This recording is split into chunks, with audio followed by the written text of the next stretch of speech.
దక్షిణాది రాష్ట్రాలలో ప్రజలు ప్రభుత్వాన్ని మార్చారు.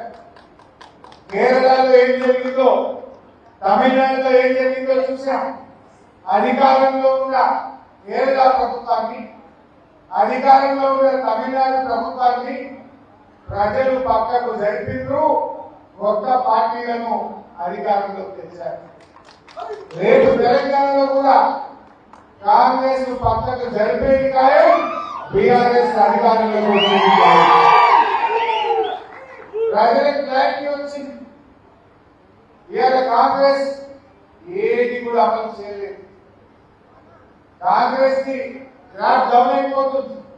రోజు రోజుకు కాంగ్రెస్ గ్రాఫ్ డౌన్ అయిపోయింది. ఇక ఖేల్ ఖతం, కాంగ్రెస్ దుకాణం బంద్. ఏముంటే రేవంత్ రెడ్డి ముఖ్యమంత్రి అయిన సాధించిన గొప్పదనమో ఘనతమైన ఉందంటే బహుశా ఏ ముఖ్యమంత్రి కూడా ఈసార్లు ఢిల్లీ పోయేవాడు. రేవంత్ రెడ్డి గొప్పతనం సాధించిన ఘనత ఏంటంటే 70 సార్లు ఢిల్లీ పోకు వచ్చింది. 2.5 ఏళ్లలో 70 సార్లు ఢిల్లీ పోవడంలో రేవంత్ రెడ్డి రికార్డు సృష్టించారు.